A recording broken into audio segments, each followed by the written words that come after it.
I was 4 years old. I got my parents kicked out of a trailer park because I was running around the trailer park stealing things from around the trailers. David Vincent grew up in South Haven, Mississippi. We moved to a townhome, and after that I was running around stealing people's mails out of their mailboxes and storing it up, and they kicked my parents out for that. David learned to steal from a very unlikely person, his mother.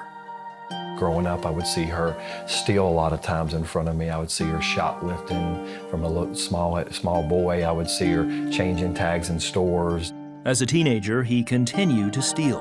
It was almost like when I was stealing and I was doing that, I was in control, and it gave me some form of control in my messed up world. By this time, everyone knew David as the bad kid. I started stealing bikes, and it just got worse and worse and worse. I was arrested every year of my life from the age of 14 to 28. David also started drinking and using drugs. I feel like I did it just to cover up the pain. It's like, any drug that they had around, whether it was marijuana, if it was cocaine, if it was acid, if it was ecstasy, like anything that was around, I pretty much did. In 1988, David got married. We were two broken people, and I was the most broken. And of course, I put her through a lot, as I was in jail every single year. We both abused drugs. We built a family and had 3 beautiful daughters, and we were married 8 years.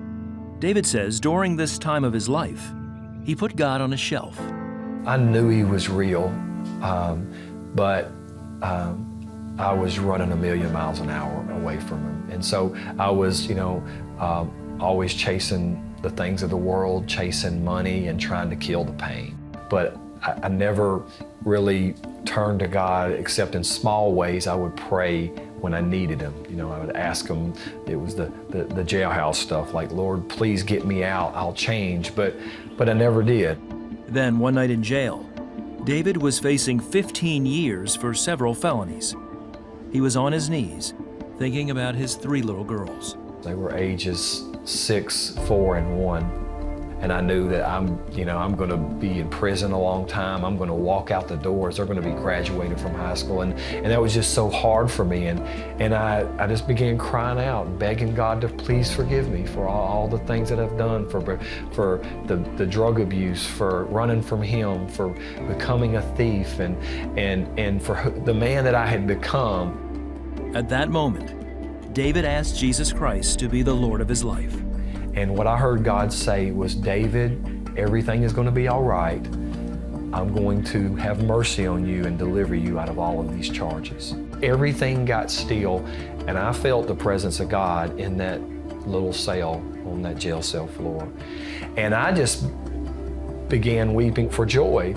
The tears of pain all at once turned into tears of joy, and I just began crying because I knew the Lord had spoke to me, and I didn't know what he was going to do. I didn't know how he was going to do it, but I knew that he had spoke to me. Eventually, all of David's charges were reduced to a single felony. When he was finally released from prison, he joined a church, and in 1999, he opened the Warrior Center, a recovery ministry for men. Today, it also has a substance abuse treatment program licensed by the state of Tennessee.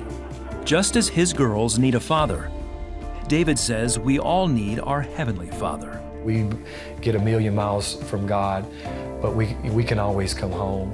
And the Lord is just there waiting the whole time, fighting for us, but he's there, waiting on us to give him our hearts and let him work in our life.